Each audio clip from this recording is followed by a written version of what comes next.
All right, thank you very much. Hello, everybody. It's your good friend Pozzible here, and I'm back in action with my movie reviews. This one is going to be very different, therefore requires a little bit of a different introduction to how things work here. This is not a movie review, it's just anything that's been in theaters. This is actually something that was shown at Phoenix Comicon this year. And if you know somebody who had a movie at Phoenix Comicon, and they were a part of Science Fiction Block 1 on Friday night, well, these are your movies that I am reviewing. Every once in a while, I do like to help out indie, and I like to give an ear to the voice of directors' wannabes, people who are still in school, people who just got out of school, and people who do the film festival circuit. These reviews are for people like you. So, let's get started. And let's see how these movies handle against a film critic's review. That said, I want you to also be aware that, I know these are newbies.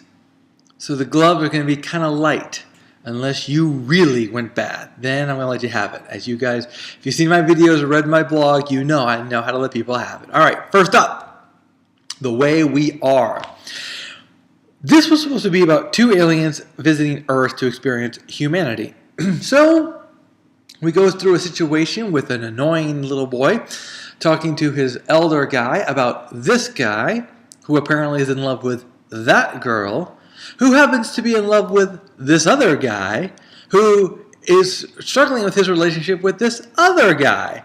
And then we throw four more people into the mix, get all confused, and we have no idea what the heck is going on, only that the little child alien is annoying us with his squeaky voice, trying to tell us, no, don't do it, stop. And it's like, please, slap, slap, slap. Okay, the Way We Are suffers not just from an annoying character, but from lack of focus. Things get switched around so often, you don't know who's who, you don't know what's what, and you just get lost.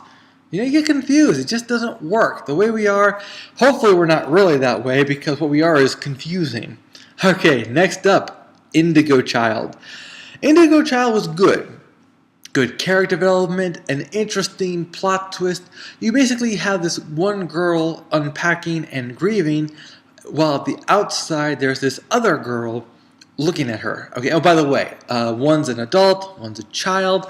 The one inside unpacking is an adult, crying and weeping. The other one's outside is a child who is observing her and everything. There's a story behind all this, but I don't want to say too much because it's something you have to watch. It's something to really watch to understand. You get the idea of the fast-moving pace and the confusing action, but it all comes together in the end. A little bit more development would have been nice, but this is one of those things that had a fast ending to it. I realized from Indigo and from other movies at this that, there are some movies they just want to leave it open because they don't have time to show you everything. So I got to give it that. Okay, here's one that I struggle to review. The Within. It's supposed to be about an invasion. Unfortunately, I don't remember too much about it. I just remember my notes, though. It tries very hard.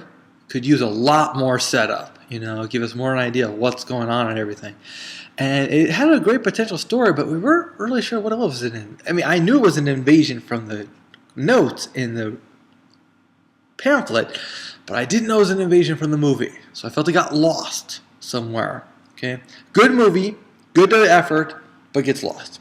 Next up, CUPIC, Diary of an Investigator, Little Children. Basically, paranormal investigators are trying to figure out who these little children are, the invasion type of thing. Remember, this is happening in Arizona, Phoenix, Arizona. You remember the lights we had a few years ago, those Phoenix lights everyone likes to talk about every once in a while?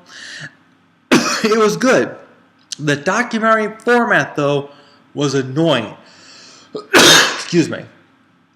The kids were creepy, the acting was spot on, but the format of making this about documentary just really tore it apart.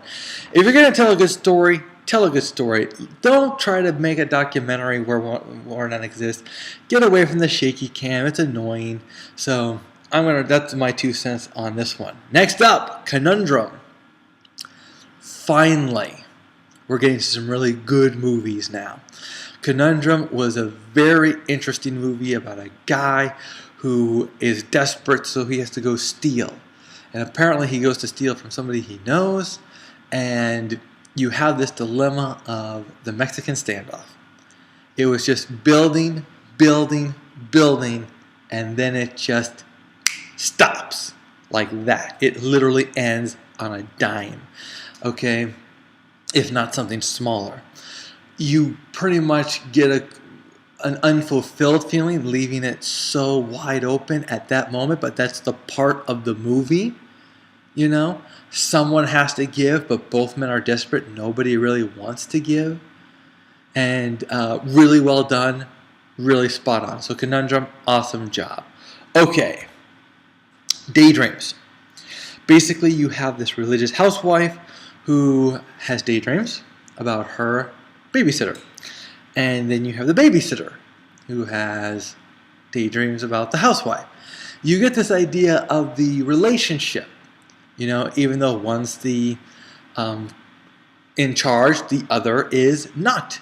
The other is the servant. And there's also other elements that are brought in very subtly. That's the one thing Daydream succeeded at. Subtlety was very good. The climax comes out as expected, though. You know, the climax was not unexpected, but the reaction to the climax got me. It jolted me. It's one of those things where I literally just like, well, I wasn't expecting that. So, and then of course, like with Conundrum, it ended all of a sudden. And you know, I get it. It's a short. You don't have a lot of time. You're building, building, building.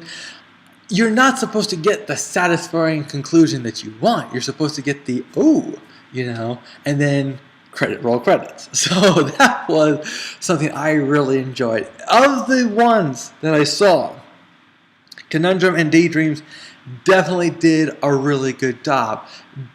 The CUPIC could have been good if it wasn't for the fact that they did the documentary format. That kind of threw me off. But all in all, solid efforts from all directors. And you should be proud of yourselves. You know, even if I ripped on you, you put forth an effort, you're putting yourself out there. People are noticing you now. Got to get used to this. All right, guys, that's it for me today. We will see you at the theaters.